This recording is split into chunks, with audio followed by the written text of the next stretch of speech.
You want to just do Yep, your? we're going. We're live. We're here. It's here. Okay. Welcome back, everybody. My name is Kevin Strange. I'm a cartoonist, novelist, and filmmaker. I'm here today to share my love of comic books with you. I'm joined by my friend, Mr. Dr. Ben. What's going on, everybody?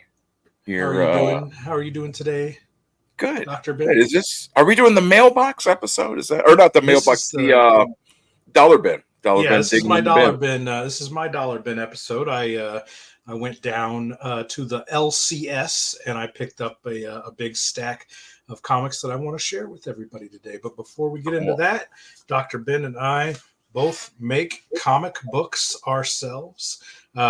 I make a ton of comics, and you can find all of them at my Patreon page, linked below. $2.99 a month gets you access to all my comics, all my novels, all my feature films, almost 20 years worth of Strangeville stories, including The Wizard of Ganj, one of my newest comics up there on the Patreon page, where we learned the secret history of the Colombian smokeweed, Nixon and Hogan's powerful stash that they sell everybody in Strangeville, even though they're broke, jobless losers that sit around jacking off to tranny porn and watching playing video games all day. We learn the history. We learn that Hogan picks up this bag at a tree in the forest every time they need to re-up. A bag just appears, and this time a little green guy from inside the tree snatches it, and there's a tug of war, and Hogan gets pulled into some magical land where this weed wizard ganks his weed from him and takes off down the path. See you later, sucker. And in issue 1, Hogan's got to try to convince his pal Nixon to quit huffing on the whips, on the whippets, and come with him to the magical land of Weed World in the 420 dimension to fight off these bong bats and ganja gremlins. And help him find their Colombian smokeweed, or they're going to be assed out forever. I also have Too Many Dabs, which is the story of Frankie the Fruit Fucker, who challenges Nixon and Hogan to a bong smoking contest, a dab smoking contest. The kids don't smoke the bongs anymore, Dr. Ben. They hit the dabs. What? They hit the dab rigs. And Frankie blasts himself blasts his consciousness into outer space, where he has to contend with Nixon and Hogan as machine elves.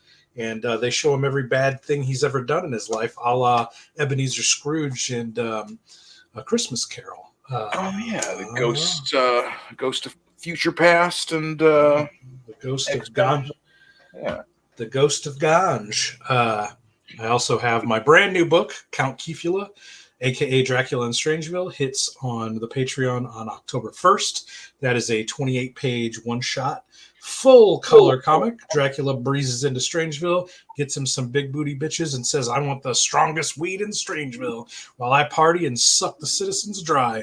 That, of course, gets Nixon and Hogan involved. So you know there's going to be shenanigans. Dr. Ben, what you got going on over there on your side of the table? I'm going to be... I got a couple of these old prints. I'm going to get some new prints, but I got some old prints of... I have 2 left. 2 Punisher prints and 3 of these prints of Seahawk. Oh, this Seahawk picture I did. That's pretty cool. Yeah.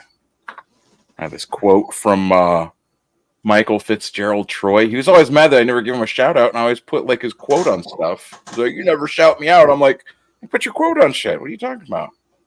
He said that I'm the epitome of underground comics. That's what he called me. I'd like to hear that. And he is doing what is he doing? A Kickstarter for the Elementals. You know, the Elementals comic. He's got those. They're like public domain now, so he's doing a comic of those. He also did Big Bang comics. But anyways, that's not me. That's not me. That's not even me. Why am I even talking about that? That guy doesn't even like me. I'm gonna be plugging this guy. doing? I'm going to be at the Erie Comic Con September 20th, 21st, and 22nd. I'm going to have my new ash can version, which is, an ash can comic is like just these small, like kind of half-size comics. And it's going to have some highlights from my new goth true crime comic called Let Us Get. It's about an evil satanic murder that it really happened. And also it's about the fun, normal, day-to-day geopolitical firestorm that we live in of the conflict in Gaza. Talk about that and the presidential elections, the politics, whatever's going on. It's kind of like an auto bio, like day to day, week to week. But I'm also very slow, so it's not really day to day. It's all on my Substack, Dr. Ben. That Substack's on back here. No, it isn't. I need to make like a little sign that has that, so I can be like, bloop, Dr. Ben. Substack. I suppose that's what I'm doing. I'm in the middle of putting all this together, so it's a bit of a muddle in the old old doctor's office. So I want to know, what do you do? What do you got? You got a bunch of stuff from the dollar bin, the discount bin the other day. What'd you get? Make sure you follow Dr. Ben's YouTube channel in the link in the description below, his Substack as well. And I went dollar bin digging the other day. You went digging, and made me start jonesing for some digging. So I scooped up one of my female friends that's into comics, and we hit the local store, the closest one to me. And much to my chagrin, they had they had way more stuff than I was able to even my stack I had about 85 comics, and I had to parse it down to 60. Right. And of those 60, I think she took about 20 herself, and she helped me dig, and we found a bunch of stuff. And this top one here is I think I ended up paying about 40 cents a piece for them. After it was like 60 for $25, it's like 41.50 or something. Right on. 41 cents and and a half or something like that. Right. Per comic. So these are very cheap comics. Not as cheap as what you got. 700 comics for, what was it? $50? $200. Well, the key was you could fill a long box at Adams Comics, and the long box cost $50 to fill a long box. And you ended up with about 700 comics. I got 4. Well, I got in that long box, I got 400 comics. Like I've got it down to you got to put it up on one end so that they all collapse. You shake it. Like I used to work in the shipping department for a factory, so loading up the trailers. You got the forklifts, and you got to stack everything in there. You only got so much space. You got to get all. Play Tetris, get it all in there. Yeah, the same. When I was a cook, you do the little meat Tetris when you're cooking steaks and chicken and stuff on a grill. You got to move it all around. Got to get it all on there. So all these skills. Don't put it on the cold spot. Right. All this comes into play, and 400 comics for $50. It's like 13 cents a piece or some just absurd. That's crazy. Yeah. So the first, I'm just going to go through some of them. We'll look at a few of them. Yeah. We'll see where it takes us. This is an Angel comic from Joss Whedon, the Buffy universe. Right. And Joss he went pretty hard on comics in the early 2000s, where he basically said, my comic series are continuing as canon as comic books. And so he actually called them seasons. Like he did Buffy season 7 or 8 or whatever. Right. And he scripted a lot of them, and then he kind of oversaw them for a while. And I'm not sure where the Buffy universe stands today, but he's just a plotter here. He's the plotter, Joss Whedon, and then Brian Lynch. Then it's written by Brian Lynch with art by Franco Ur. And this is a one-shot Angel comic. I'm pretty sure this is just a one-shot.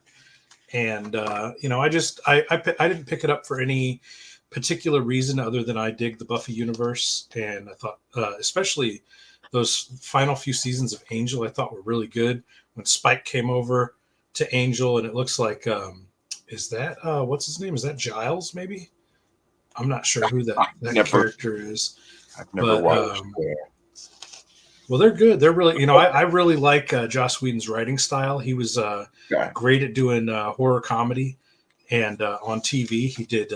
Buffy had some of the best looking practical monster effects. Angel as well, and he did really well. Like Spike started off as one of the main villains in season 2, and over the course of the show, he ended up becoming an anti-hero and then one of the main hero characters over time, and then moved over to Angel, and his character continued to evolve even from there.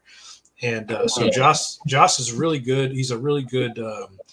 He's really good at making like 3-dimensional characters that sort of move around um, through the framing of good and evil back and forth. And he gives his characters a lot of motivation. I really like his dialogue style. He has the real talky. He was one of the innovators of that like 90s television, like rapid fire, lots of dialogue. Vocabulary is way out of the range of high school kids, like Dawson's Creek Right, like that. or I know what you're talking about. what was that one in the My So-Called Life, stuff like that I was real into when I was a kid. And this art is serviceable. This is whatever. This isn't the best thing I've ever seen. It's not the best thing I've ever seen, but it's for 40 cents I figured, I'll cover it in Monster Month. Okay, I got this rad Mars Attacks comic. I mean, you can't go wrong there. Who's that drawing the cover? I'm not sure. This is the name. Not Mark Wheatley, is it? No. I don't think yes, so. it is. It is Mark Wheatley. That's really? M. Wheatley, right? Oh shit! That's what that says, right? Is it? It says Open M. up Wheatley. See if it says. I don't want to. Yeah. Oh, or is it Mark Hempel? Oh, it's both of them. Okay. Shit. Yeah, I love both of those guys. Like they both got like. There's a ton of stuff they've done together, and like, yeah, they just do like crazy stuff. I've got a whole thing of them and them drawing. Was this Sherlock? No, it's not Sherlock Holmes. It's Jack the Ripper and Dracula and Sherlock Holmes, like in this style here, this cartoony sort of Bruce Timm.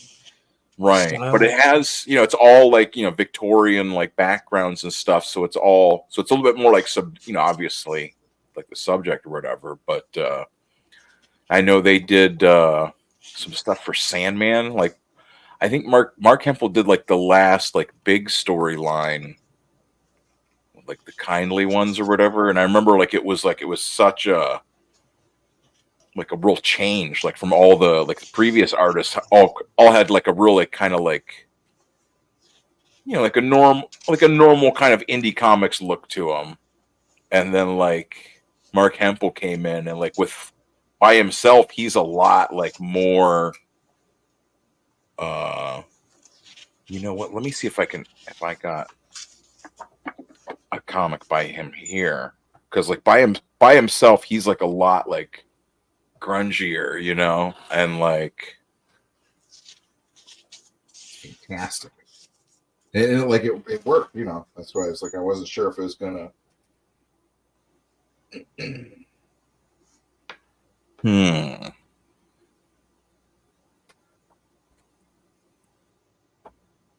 Hold on.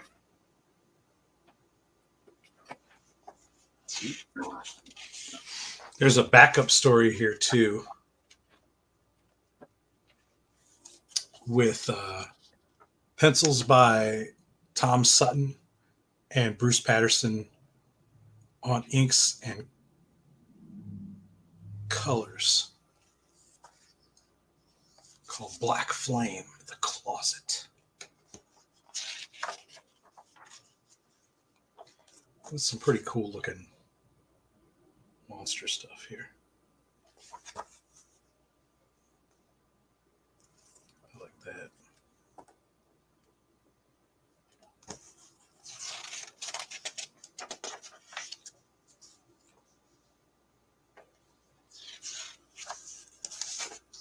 Thing pouring out of the closet there. Thing's awesome.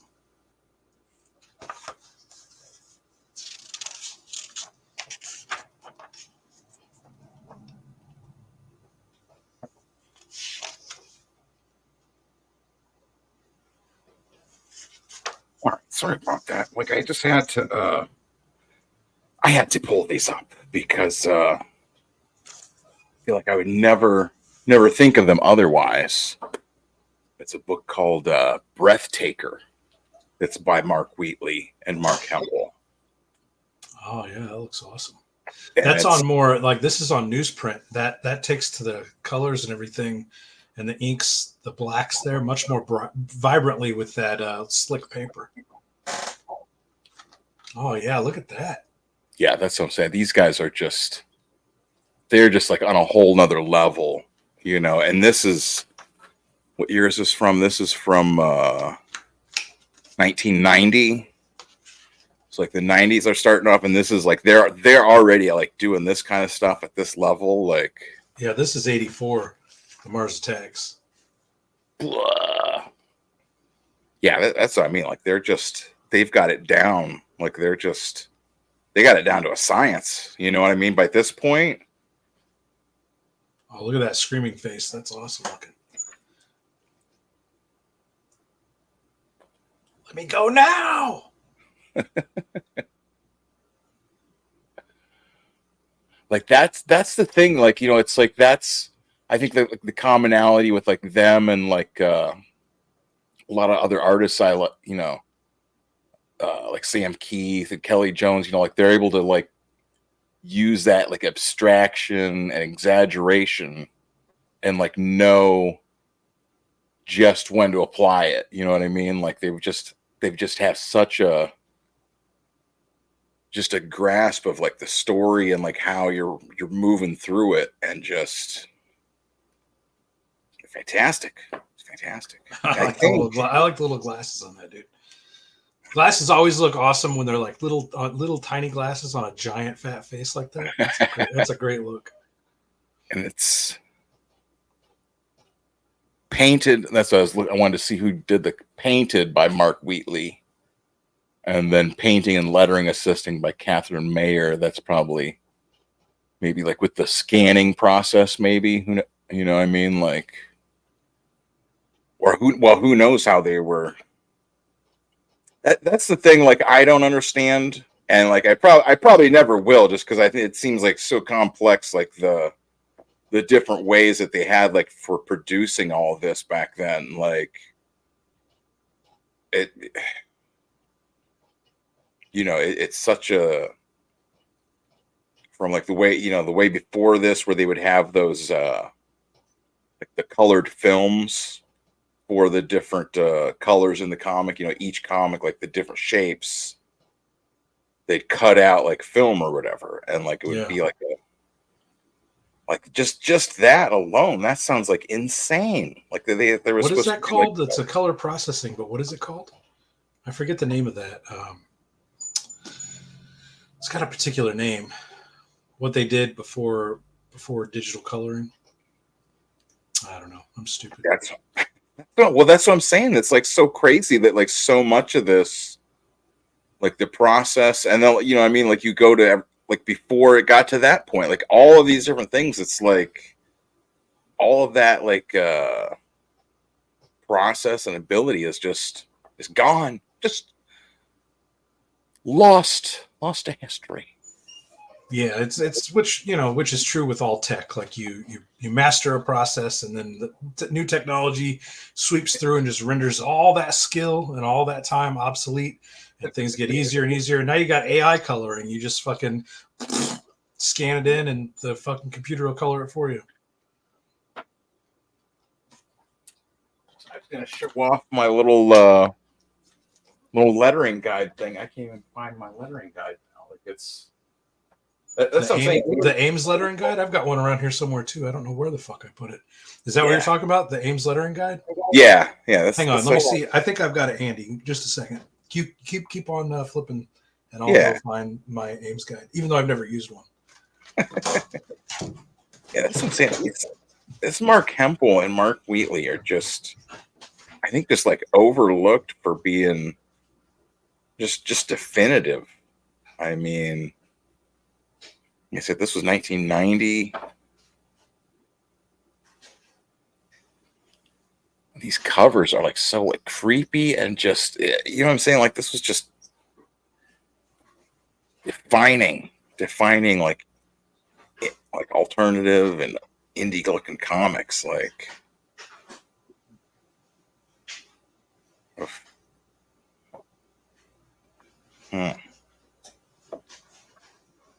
see, that's the thing. While he's away, I can just like pull out like any other comics and be like, right, guys. You want to read Jam Space? You know,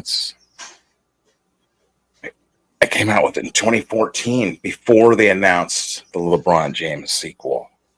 It's like I'm psychic.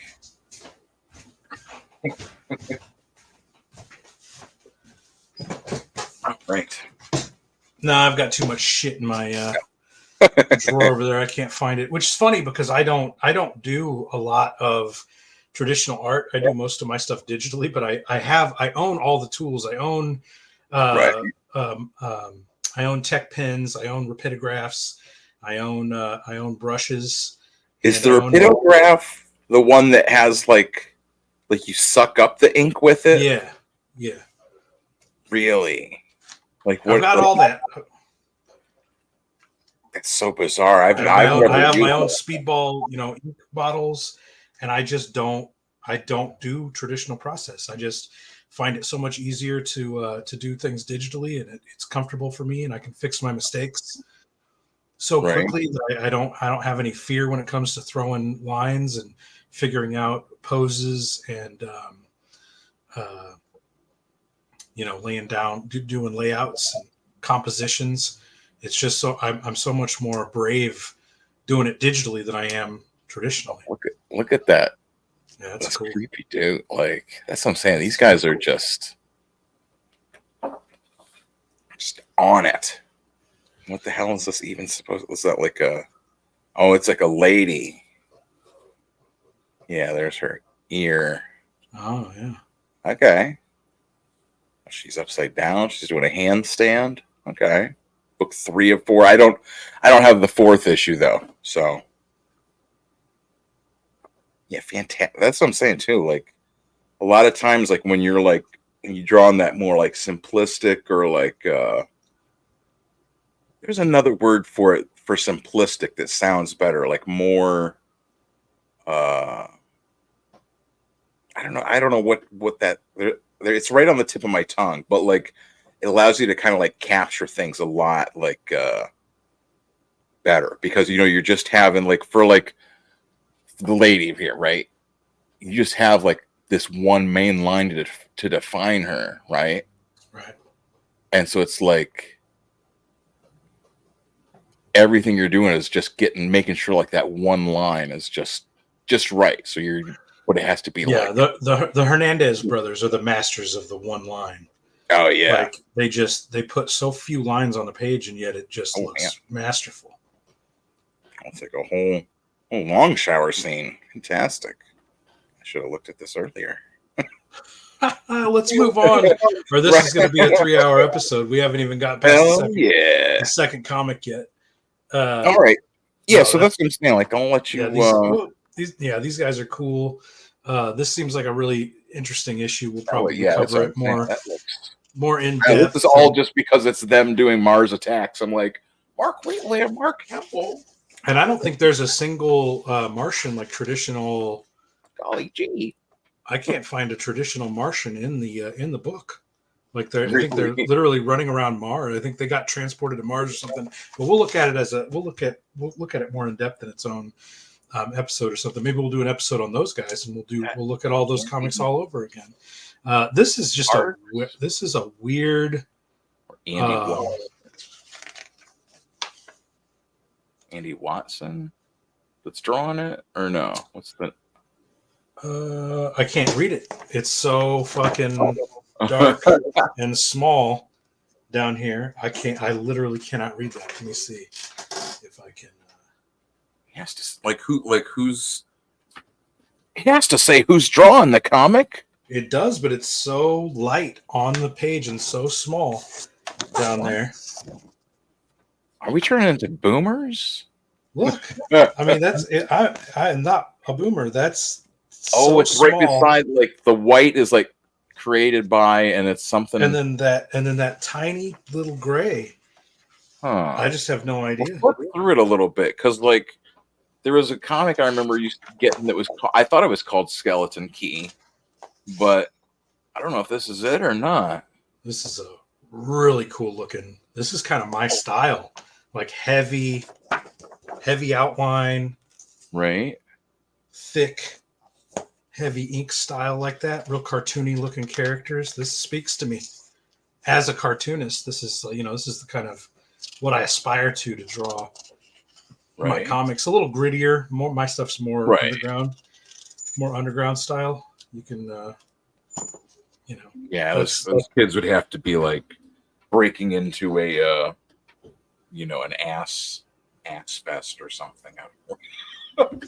This is me at a comic convention, and I actually did bring a girl to the show one time that freaked out because she left her nightmare pills, as she called them, at home, and she said she had night terrors and she couldn't go to sleep at night because without her nightmare pills, or she would have these night terrors that would make her wake up, give her a lot of anxiety or whatever. Right, start running around. Look at that shot. All right. Just this is the kind of stuff I pick up when I do my dollar bin digging. I like to get a lot of these black and white. Right. That's books, because I study I like to study the when you just go black and white and you don't have all the color process and everything on it, you can really study this as a cartoonist and really look. There's nothing to it but black and white. So you can get little tricks and things that they use for the backgrounds there. It's a bunch of hatching, and it looks cool. And then instead of a black line, they've just got a white. It's just a white line separating everything there. It's just little tricks and things that cartoonists do with just black and white. I like to study it. I like to study the process of black and white comics. So I pick up black and white comics. That back page, that last page you had there for a second. What is it? Does it have her name on there? I don't even. It doesn't even look like it has the name of the person on there, and it's not signed on like the last page of the comic story. Like it doesn't have. It just says Finn. So bizarre. And it doesn't have their name on the front or the back. Like the front cover or the back cover. Not on the front.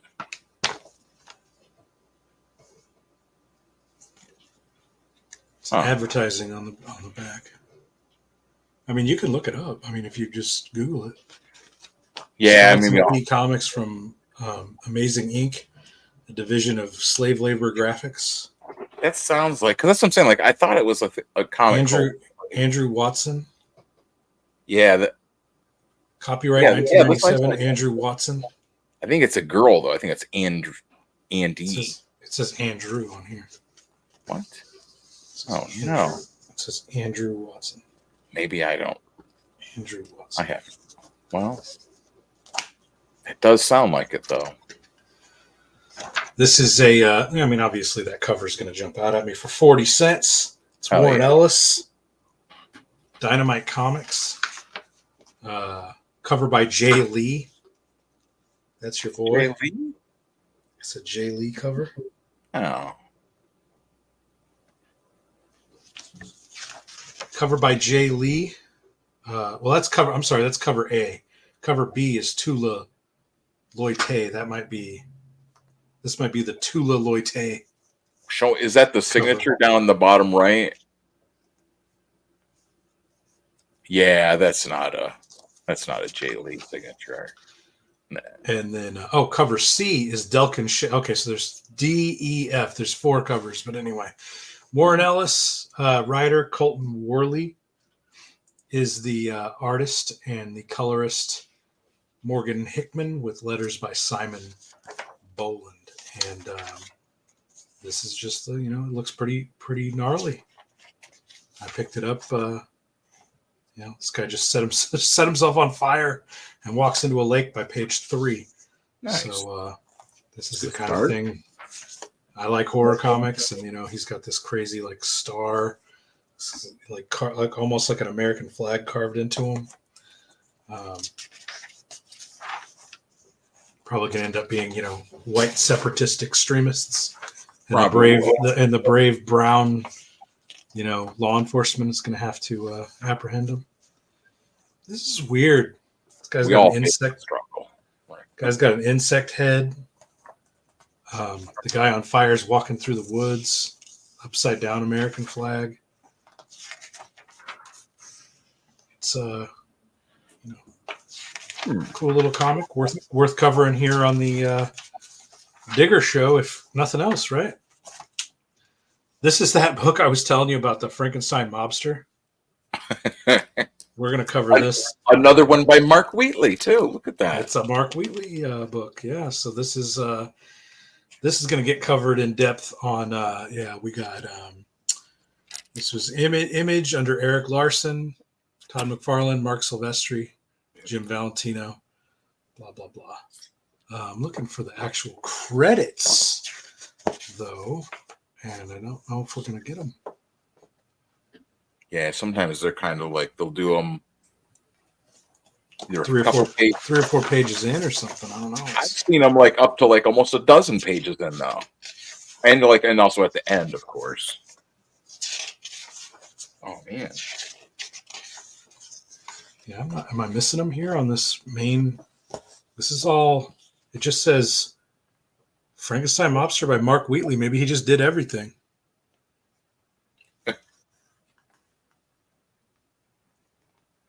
Oh, you got to see this thing.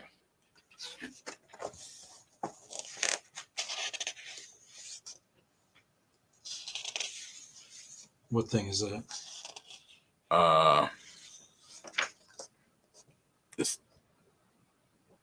This comic. This is the Rock Maze. Like okay. Does it say Jizz Inc. Comics? Okay. Jay-Z. I love it already. Jizz. It's a hot debut issue. The back has got a Dr. Pepper ad. Just with the doctor. How do they pull that off? And a baseball, It's like color, and it's just this just bonkers looking. Like this is like looks like his people in high school did this. Just love it.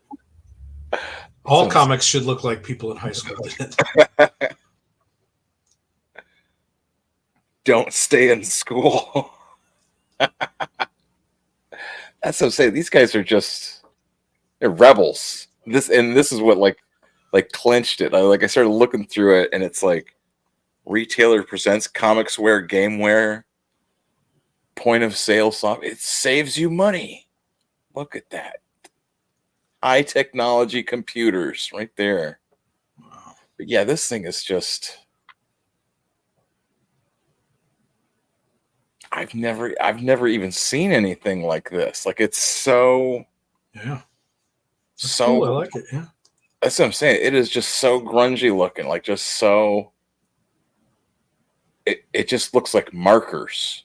It really does. Yeah, it probably is. That's probably exactly. That's entirely how they were just like, okay, it's gonna be like a red background here. This one's gonna be a blue. You have like the beach scene and like, yeah, dude. Oh, and then like the jig. Like all of it is just 80s So this is our scheme to infiltrate human society.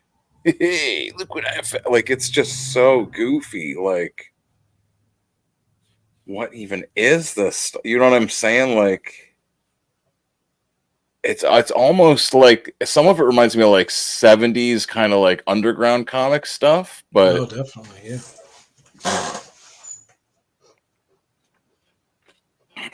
it's there's just a certain, you know what I mean? Like, there's a certain style that some people have that is just so.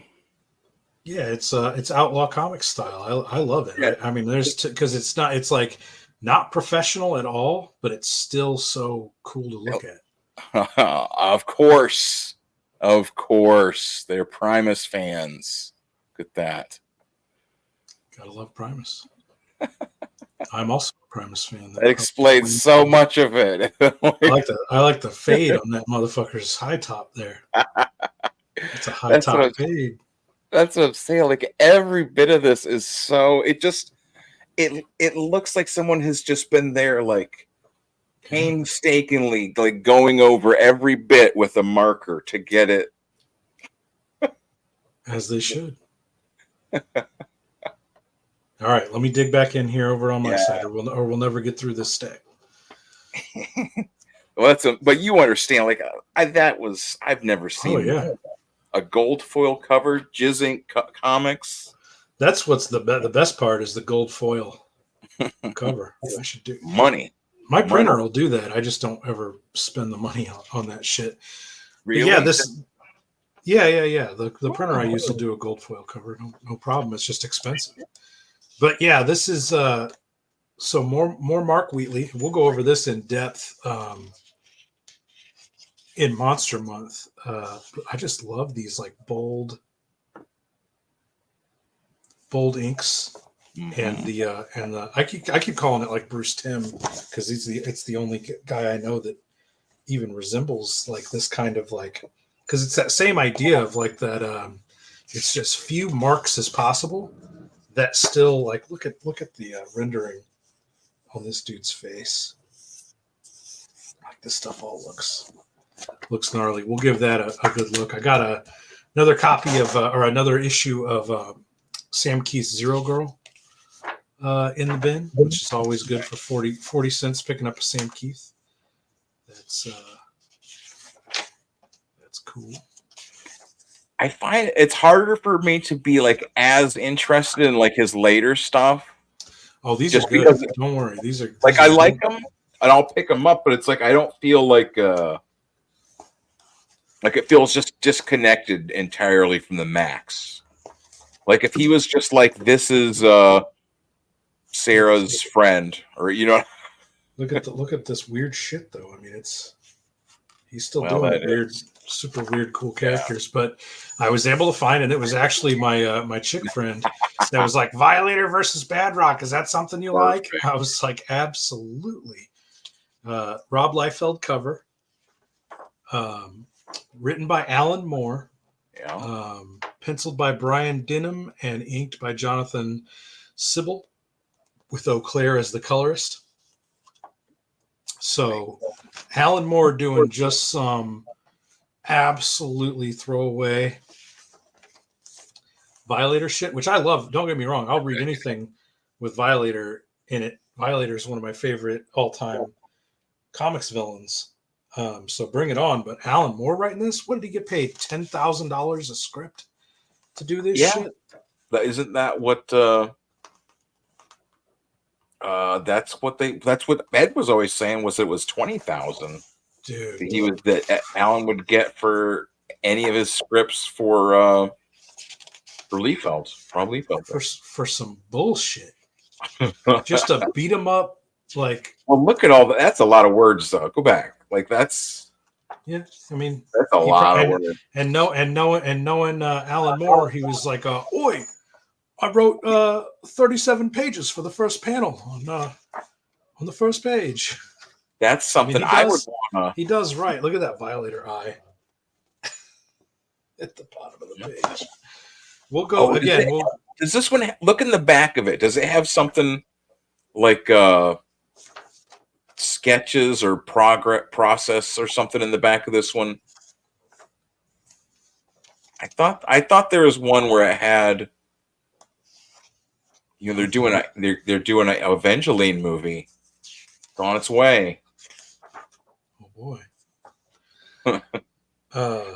I would really be interested to see like the scripts for specifically for like Violent or Bad Rock, just because like are they like that whole like extreme Alan Moore script of like paragraphs and paragraphs and pages to describe panels to describe this chick with a phone in her hand. She's like last week born hair, Oi. earrings. And then he punches him in the face. Oi. And then he does it again. I don't think he says oi. I will. This thing's cool. I am a stickler sometimes for. Oh, it has that angel thing from in Spawn 8. It sure does. Nice. This is issue 3. I don't have issue 2, and I think is it a 3-issue series or a 4-issue series? I think it's a 4-issue series. I think. But we'll go over it. I like the tentacles on the cover there. Is that a Liefeld? Yeah, that's a Liefeld cover again. Where? I'll have to. You have issues 1 and 3. 1 and 3. I think I might have 4 and 2 and 3, but not. I don't have 1. So well, then we'll have the whole story. We will do an entire and Monster Month. We will do every issue of Violator versus Badrock. Hold on to your butts, diggers. The truth can finally be told. I was able to get the entire run. This was again my chick friend was like Super Patriot. Is that cool? I was like, you grab every issue of Super Patriot you see. I love Super Patriot, and this is Eric Larson on the script, Keith Giffen on the storytelling and plotting. So Eric and Keith co-making it basically. Pencil and inker by Dave Johnson, and letters by Chris Eliopoulos. Eliopoulos is done. There's 2 guys in comics that are both named Chris Eliopoulos. Oh. One of them is the guy for Marvel and Image and is a letterer and has done like he's lettered like everything that like those other 2 guys, Todd Klein and Orzechowski. Everything that those guys didn't letter, Chris Eliopoulos lettered. Like it's. We got burning crucified corpses, and like a dozen of them on page 2. This is the 4th issue. That's the first. No, issue. This is the first issue. This is like that's Super Patriot. I thought we were. I bet. I'm like that's in Violator. Awesome. Oh, okay.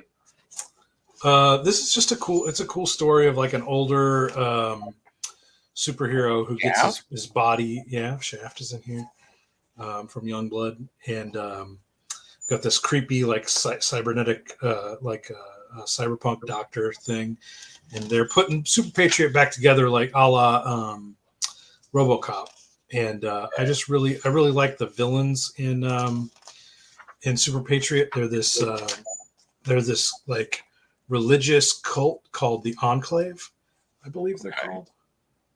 Yeah, I'm with them. Yeah. And I really like the way they. So for some reason, and I'll have to go over this when we do the actual Super Patriot episodes, but Super Patriot sees everyone as Savage Dragon. You want to critique the Finn before we go on? Is that forward enough? Looks pretty forward to me. I think that's okay. I think the head is a little bit too low though. It looks like the head should be sitting further back. The thing I think with Eric Larson, I like his art well enough, but it's like his character designs all seem like it's a kid in like 3rd grade, like just. I wouldn't want it any other way. Right. This is the Enclave costuming, which I think is really, really cool looking. And then they answer to these like crazy, like whatever you would call it, the council are like these fucking crazy cyborgs that are just like heads in these like, I don't know, almost like insectoid bodies. Look at this dude's face. And this is the full body of him. And they like answer, these like cultists answer to this like crazy 90% robot thing. And then they're, for whatever reason, again, we'll have to go through it more when we look at the full episodes, but they really don't like Super Patriot. And Super Patriot so this is the Enclave monster that's attacking him, but he thinks it's Savage Dragon. He thinks everyone is that. He thinks everyone is Savage Dragon. And I mean, that's same thing, same crew basically here. He doesn't like him either. It's not like he's looking at him like my buddy. He's looking at him and he's like, no, it's the enemy. Yeah, he keeps seeing Savage Dragon. But okay. Let's see. Well, yep, that's awesome. I remember this from when I was a kid. It's double page splash. Yeah. Super Patriot fucking everybody up because he can like spontaneously transform his arms into any kind of weapons he wants.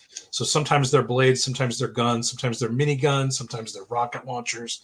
It's just exactly what, a 12-year-old boy is gonna. Yeah, that's what I'm saying.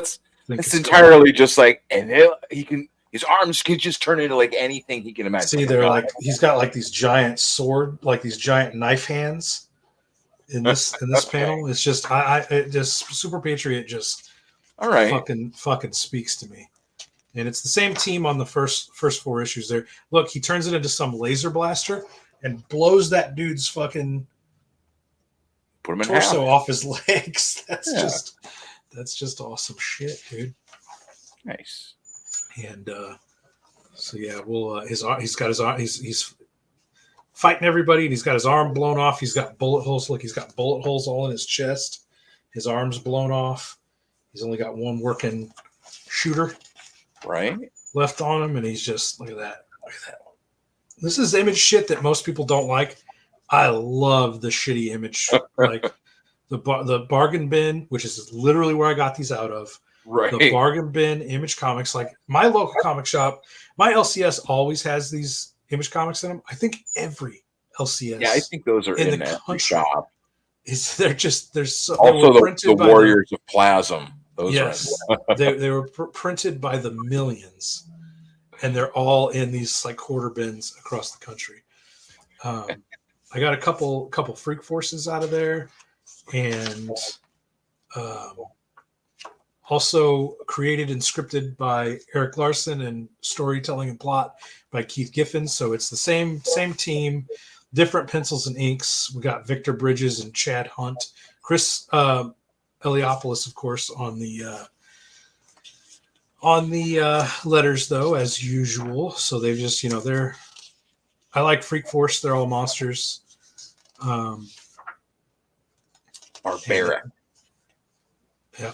Can't go wrong with a team of monsters written by Eric Larson because it's just going to be look at that fucking purple mouth motherfucker.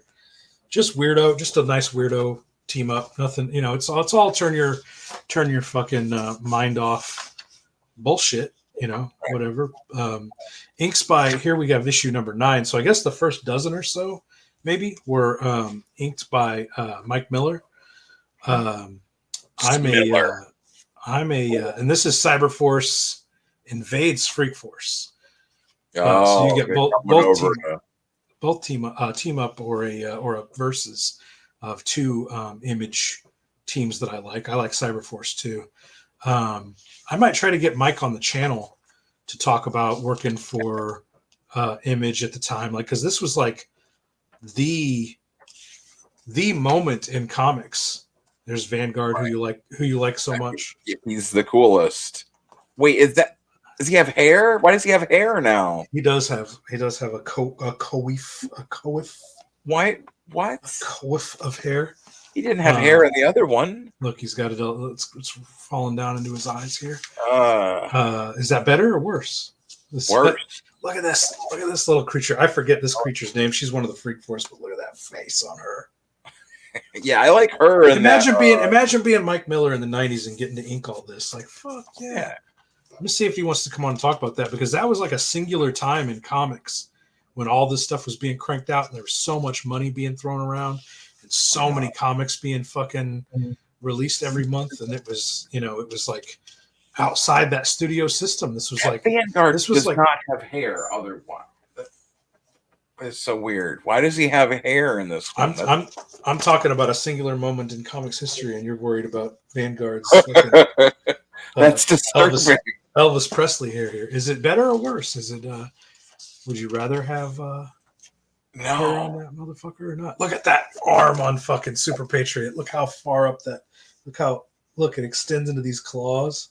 It's got blades coming off the forearm there. Oh, Super Patriot's awesome.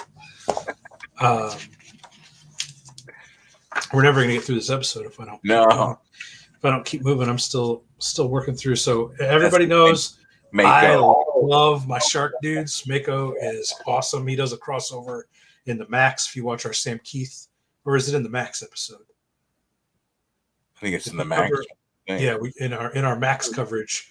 Go to the YouTube page. Go to the search function and look up the Max, and you can find Mako fighting the Max when Max's hands are glued together. What do you think about? You've watched Johnny Mnemonic before, right? Yep. What do you think about that dolphin thing that they got in the fish tank? The dolphin in the fish tank. Look at that tongue. Oh, that is pretty good. Yeah, I like seeing some more texture on the shark. Like I think of sharks, and I think of like sandpaper skin. So I'd kind of want to see like, or like that's what I'd want to do. You know what I mean? So I'd see like people not doing that, and I'd be like, I still got it in. They're gonna be like, hey, draw a shark guy, Dr. Ben, and I'll be like doing my little sandpaper shit, and that's gonna. There's some more Mako. Mike Miller on the inks again. Okay. Oh, look at that! Look at that shot of Mako. That's cool. I love shark dudes. And there's like a Cthulhu, like a little baby Cthulhu guy. Oh, there he is over there on that opposite page too, just chilling.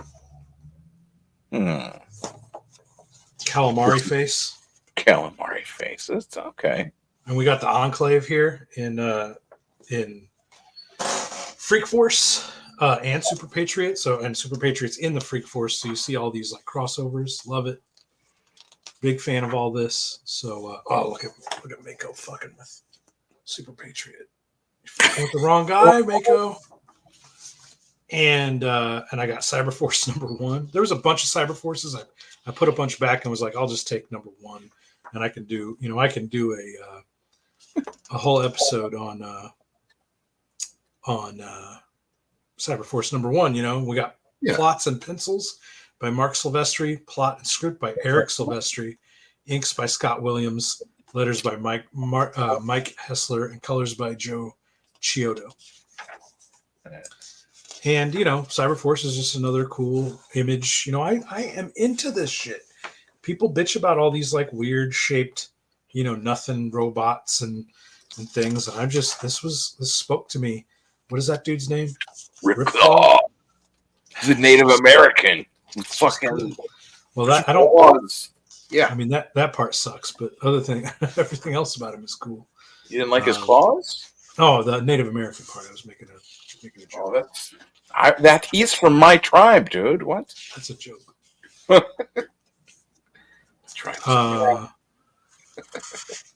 Yeah, so we'll cover this. You know, Cyber Force #1 will get its own. This guy? This guy's cool. Warblade. Warblade's cool. I like him. Anything with like claw hands, and you've got. I mean, everybody in Image Comics has claw hands. Basically, yeah. I love it. So, I got a couple of those death blows with the Cybernary. Yeah, that Cybernary stuff is just. I think it's like on the inside, it's still printed. Yeah, but the Jim Lee Deathblow stuff is like, all of that is just. Look at that little dude on the bottom left. Look at that. I bought drugs from that guy before. Like Yeah, He's we're a gonna cover these first few issues. Look at that motherfucker. Oof. Yeah, you see what I'm saying? Like this Mana Bat guy, he was on that same tip with like he had to been looking at Texaria and that kind of stuff and been like Jay Lee. He had to have been looking at Jay Lee's stuff and been like, oh yeah, that's So Brandon Chow, Jim Lee. Jim Lee does the art, Joe Chiodo with the colors, Mike Hessler with the letters, and then it doesn't give the credits for Cybernary there. Nope, doesn't give them. But anyway, we'll look through. We'll do those first few Cybernaries as their own series, and I got some Savage Dragons. This is issue 77. So I was curious as to like what the hell's even going on in Savage Dragons 77. Several years. I think everybody checked out a Savage Dragon before issue 20. Yeah. And so this is like a singular. This is Eric Larson's story and art. Chris Elefanis on letters, as usual, and Ruben Rude and Abel Mouton on colors. But it's all the art and writing done by Eric Larson. And I don't know, he's fighting some cool fucking. I mean, does this look any different than the shit we were just looking at? Like this is fucking Image Comics, man. This is 77 issues later, but he's still fighting monsters and fucking shit up, and there's almost no backgrounds to be seen. Just little rocks here and then like a red. Very nice gradients. Yep.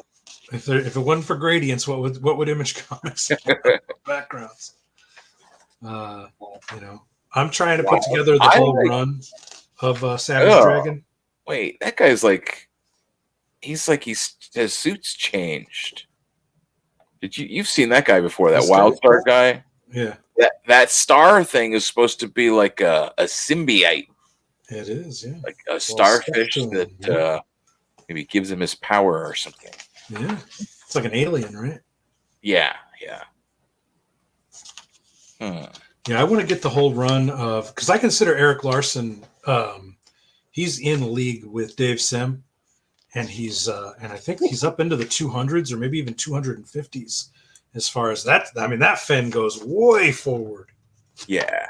See, that's the way it's supposed to be. Most guys end it like right there, but he puts it all the way down. He's the guy. Look at the bottom left. See where it's coming out? Like it's just above his eyebrows. Like look on the very bottom left. The other left. No, the other left. It's the left page. Here. Yeah, left page. Very bottom. That corner. Oh, you're talking about this right here? See how show them that so they can see what I'm saying? It's coming out like just like an inch above his eyebrows, basically. Yeah. So just right out of the middle of his forehead is. And by 77 here, is this his son? Has he already died? I don't know. I don't think so. I think he's still alive at that point because that's only a couple of years. I just love these like weird shaped Image Comics ships that don't look like anything.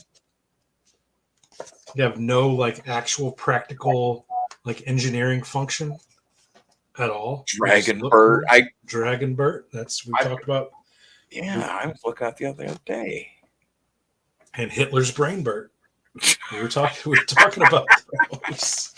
We were talking about those. Classic Eric Larson. Hitler's Brain. Hey, look, it's your boy. And Don Salma. It's like the trifecta. Oh my god. Don Simpson. Hitler, Brainbird, and Eric Larson's Savage Dragon in one page. Like starting to feel constricted. Contain your boners, sir. They're coming. Chris. Oh, dude. Chris Eliopoulos has his own cartoon. He also does comics. It turns out that he's a cartoonist in addition to being a letterer. That is true. So yeah, that's a packed issue, and so yeah, I think that Eric Larson is a singular cartoonist similar to Dave Sim, and he deserves accolades for it. He's been working on Savage Dragon for 30 fucking years, and I want to collect the whole series out of respect to his dedication to his character and his comic book. That's so much. I would love to get him on the show and interview him from the lens of like, how do you fit your cartooning into every day, every week, every month, every year, when all the things in life that happen, when burnout happens, when a loss of inspiration happens, like, how do you keep working on your how do you keep working on your one book over and over and over again for 30 years? Because you're talking, he started making this comic. Well, I know he started making this comic when he was in school. One has a mohawk. Not anymore. I don't know why he has a mohawk on that page. That's a chick. She's got tits. Here's her mohawk over here. Okay. So there's a different. This must be one of the Dragon kids, because he has like three or four kids. The son grows up and has like 3 or 4 kids. Talk about big hands. Is that giving you a big hand boner? Is that giving you No, it's not. It's not the same when Eric. Is that giving you Frank Miller boners? No, that's just destroying them. Is what that does. But I want to talk about that shit. Look, it's my boy. It's Super Patriot. And what's his name? Mr. Mighty Man or whatever. Mr. Might or whatever. Mighty Man. Yeah. Here's your girl again. But yeah, that's number 74. So that's in that same area. Here's 72. Look at this big blobby ass motherfucker. I like. We gotta keep moving. We're already an hour into this episode. We gotta cut out of here pretty soon. But I definitely wanted to show off. I got the chapels. Chapel 1, 2, 3. Look at that Liefeld cover. Look at that Rob Liefeld cover. Who was it? Who was drawing the insides? Let's just take that in. My chapel is Let's take that in for a second. I am in my chapel is. Pencils by Tom Tenney and Calvin Irving, and inks by Jamie Mendoza. Colors by Nathan Lum. Kurt Hathaway is the letterer. Look at that shit. I don't give a fuck if you like fucking Image or not. I love it. It speaks to me. It speaks to me. That's Chapel right there. Jay Lee doing him. There he is again. That is Chapel. That's what I wanted to grow up to be. You know what I mean? Like, I remember looking at him, looking at those gloves, and just being like, that is what I need to do. That's what I need. I need to be a government assassin. Yeah. All worked out in the end. Look at those. Look at the way his gloves are so jauntily. You see what I'm saying? They're not going. It's crazy. Wearing his gloves all crazy like that. I'm gonna counter that. No, I'm not saying that Jay Lee isn't the best Chapel artist. I will, however, say that these guys, they've got some game. Who are they? Because I've got these. So it's pencils by Tom Tenney, Calvin Irving, and inks by Jamie Mendoza. But I mean, that's some cartooning, man. Yeah, they're putting work in. That is some good stuff. They're putting some work in. They make Chapel look cool as fuck. Look at those abs. What is Morty saying? Rick and Morty? Cum gutters. Cum gutters. There's a lot of cum gutters in this issue. Look at that. Come on. I think if he just had more ink on the page. Look at that page on the left. That could be a Jay Lee like anatomy, but it doesn't have a ton of ink on it. Yeah, it's not just slopped, and it has a background, so that's right. Yeah, that's that's what way I'm saying. more. That's way more background work than Jay Lee would bother to do. Put some more ink on there when we're talking. Cut out the foliage and add the ink, and then we trees, look at background. that. Get out of here. Look at that. Oh, is that? Does he have like rabbit ears that look creepy, or is that just? Those No, are he has guns. like. Those Okay, are guns sticking out of his back. He has on a do rag. I see. Yeah, a do rag and guns sticking out of his back. But yeah, we'll look at the chapels. First 3 issues of Chapel. Here's another Death Blow number 3, along with Cybernary number 3. I picked up this 4 Floors of Fear in Alan Moore's Tomorrow Stories. And then there's a story by Alan Moore and Rick Veitch called Gray Shirt. Yeah, there's a whole. And so that's a good combo. Rick Veitch and Alan Moore working together. There's a ton of those Tomorrow Stories comics, and they're all that Melinda Gebbie, that's his live-in lady friend of Alan Moore. But they did a whole ton of issues of that with Rick Veitch with them, and that's pretty everybody cool. doing Rome. I think all of those characters and stuff, I think, is the stuff that somehow DC owns now. Like somehow that was like America's Best Comics was like a division of like homage comics or whatever it's called. Jim Lee's, right?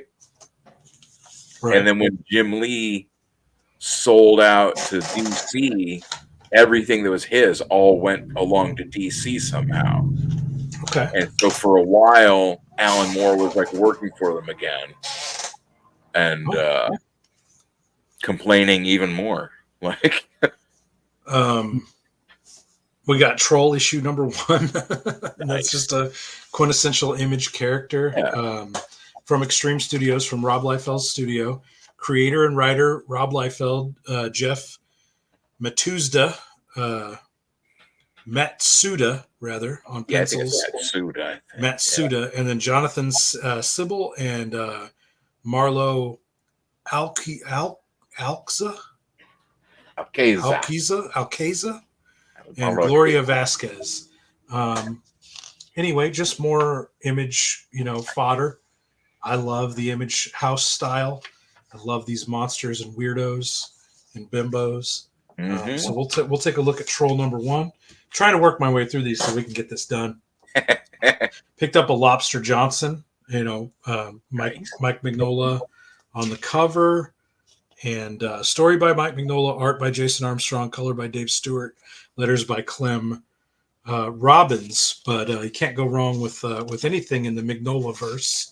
Yeah. And this is just gnarly monster comics. Really cool stuff. He developed, Mike Mignola developed kind of a house style. There's different artists that work through it, but they kind of have this same, like the colors all look the same. The characters are all sort of Mignola designed, and you really can't go wrong with anything in the Mignola verse, in my opinion. I have some BPRD volumes, thick fucking volumes. I have a bunch of Hellboys. We'll dig through all that stuff. Guess what? During Monster Month. I think Monster Month might end up being fucking 6 months long. It's gonna just go forever. I got this cool thing called the Deadly Duo, and if you notice there, that's Mr. Savage Dragon. So that's a good. Yeah, he's got what it. Yeah, I think it's okay. And this is, let me see here, Eric Larson writing and storytelling, John Cleary on pencils and inks, and Chris Eliopoulos on the letters, Ruben Rude and Antonio Cole on the colors. And it's just a really cool, stylized looking comic with this dude. Who is this dude? I don't know. It's the Deadly Duo. Yeah, even as a kid, I was not. There was just something about Eric Larson stuff that just. And I mean, it's fine that like other people like it. It's what I'm saying, like, because that blue guy there, he looks cool with white hair. And he looks like a ska fan with the checkered.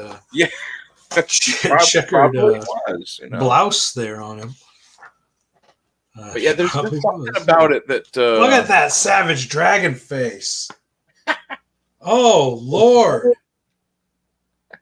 I'm saying you can hate on it all you want. That's yeah. I understand. I understand it's cheaply produced, quickly produced. Well, not cheaply. It was very expensive to Well, produce, but quickly dashed out. Maybe call it even a cash grab, trying to make as many comics as they could. I got this nice My Name is Bruce one shot, Bruce Campbell comic. Bruce Campbell. And scripted by Milton Freewater Jr., based on a screenplay by Mark Vanderheijn, which is the My Name is Bruce movie. Art by Cliff Richards, colors by Michelle Madsen, Cliff lettered Richards. by Cliff Richards on the art duties. Yeah. The guy that drew Isom, the Rippaverse Oh, flagship title. oh, that's your favorite comic book of all time. I've heard. Rumor says that's a nice decapitation there. Getting another box full. Splorch. Okay. So Cliff Richards has also drawn Bruce Campbell. Yep. I got a couple issues of a comic called B-Sides, which is obviously Does it say Sam the Craptacular Keith. B-sides? The Craptacular B-Sides, Okay. with covers by Sam Keith, obviously. From Marvel. From Marvel Comics. Great. The Craptacular B-Sides. This is issue number 1, and it is Brian David Marshall writing, and Brett Weldel is the artist. Oh. And so it's not interiors from Sam Keith, but still very stylized. Okay.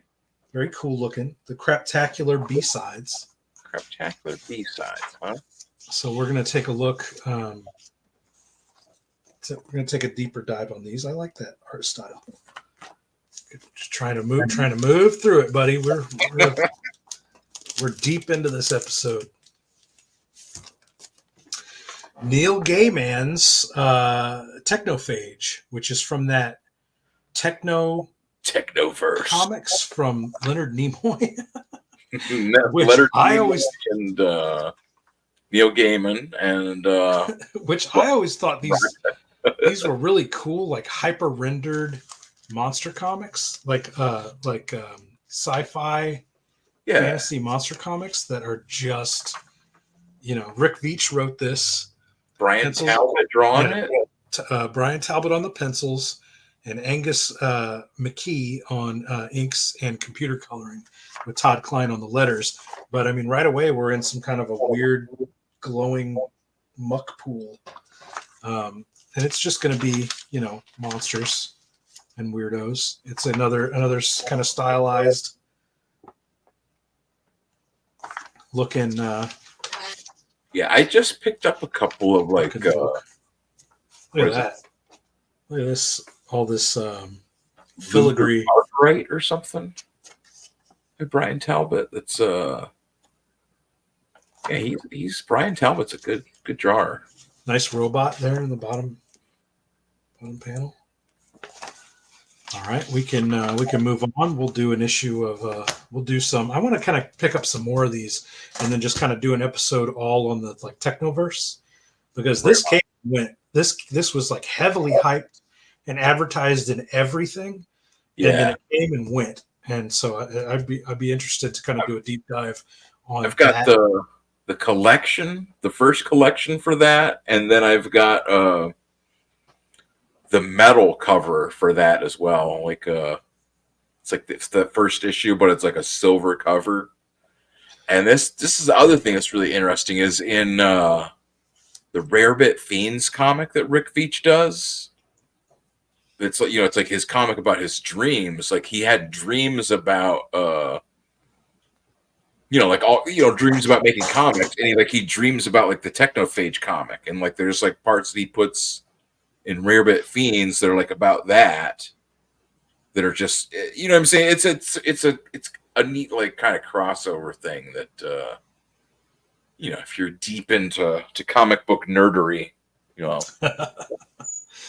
it's worth checking out. So we'll do a whole episode on the Technoverse, and we'll kind of talk about it. Your boy Mike Barron, Oh yeah. Detonator number 1. This is written by Mark Barron, drawn by Mel Rube I. Oh, he's a cool guy. I've got a issue of a Doctor Strange where he's calling himself Melvin Ruby. Mel Ruby. And then He's- inked by Barbara Kalberg and colored by Brett Vans with letters by Russ Woot. And we'll just do a quick little jaunt through here, through Mike Barron's Detonator. I like that silhouette in the foreground there. It's good looking shit. Yeah, we'll take a look at this. We'll take a look at some Mike Barron comics. Maybe get him on the show and have him talk about his comics. I know. How about I'd love that? to get him on here. How about that? Some more Death Blow. Death Blow number 10. That looks awesome. Yeah, there's a Death Blow series that Alan Moore writes eventually too. It's called Death Blow by Blows. It's like about like Death Blow clones. So it's like it's specifically about like the girl clone out of. Oh, okay. So we'll do, we'll look at Death Blows maybe the same day we do the Cybernaries. Maybe we'll look through the first few Death Blows also. Yeah. And then another comic called Detonator, but this time this is a Chaos Comics Brian Pulido Detonator. Created and written. He loves his creator credit. Created and written by Brian Pulido, and created and illustrated by Stephen Hughes. What if we started pronouncing his name Pulido? Brian Pulido. Brian Pulido. But you can't go wrong with Chaos Comics. They've got, it's all about sexy babes and weird monster chicks, lots of gore. We got some entrails and crazy shit going on here. We got some kind of cyber dudes, right away.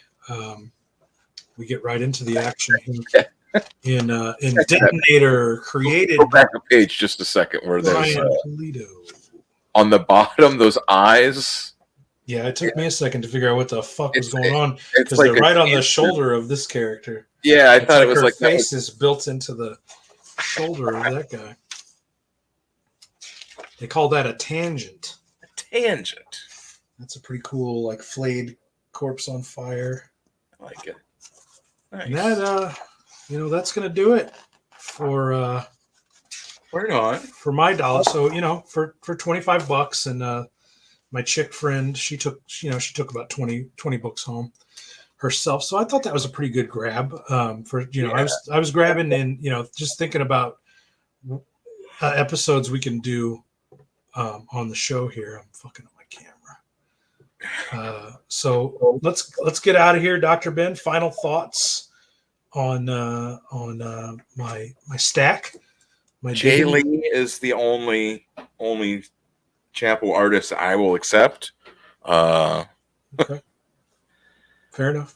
Yeah, that's how it's got to be. Look at her. I mean,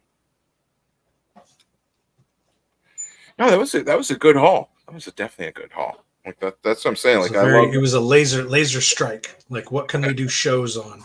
Let me get recognizable names that can definitely pull out full shows or series of shows. So I thought I did a pretty good job. Oh yeah. All right, what you got? Let's get out of here.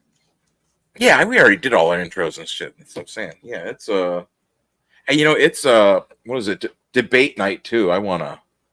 Oh yeah, we better bail and do that. Yeah, man, we gotta do our civic duties. Yeah. Let's get out of here though. You gotta give your give all your shit again. Again? You want me to do all of it again? Okay. Where did I even put it? Hold on. All this from the jam space.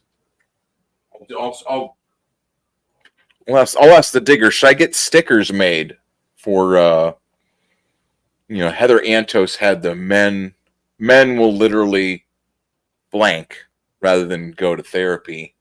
I don't know if doing the opposite with women will literally blank rather than get on a treadmill. Is that a good idea or a bad idea? Diggers in the comments, let Dr. Ben know if women Yeah. will literally blank rather than get on a treadmill. Should he get those printed up? You want a copy? You want a couple? You want to mail them to you?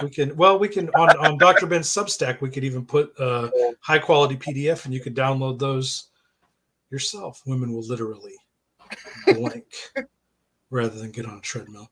Jeez. What time is the debate start? It's 7. I think it's 7:40 my time. That's what I'm saying. I think it must start at like 9. I'm thinking. Okay, we got time to crank out a couple more episodes. Let's get out of here. What do you got? Yeah. You can get Dr. Ben's stuff on drben.substack.com and Dr. Ben's YouTube channel. Make sure you subscribe. He does the grittier side of the comics news over there. You can get Death to Strangeville. You can get Too Many Dabs issues 1 and 2. You can get Wizard of Ganj issue 1. You can get coming on October 1st. You can get Count Kefula, the one-shot 28-page horror stoner comic at my Patreon. Link below. $2.99 a month gets you access to all my comics, all my novels, all my movies. Become a member of the channel. Get access to all of our videos weeks, sometimes months in advance. And all of your support through the Patreon and the memberships help to get rid of this powered by StreamYard logo in the top corner. It costs $35 a month to get this wiped out of our StreamYard. Allows us to stream and record videos an unlimited amount of hours, which means we can get you more content. So become a member of the channel today. Dr. Ben, you got anything else to say? Don't do nothing I wouldn't do, kids. Just reading comics, keep making comics, and We'll see you at the dollar bin. keep digging.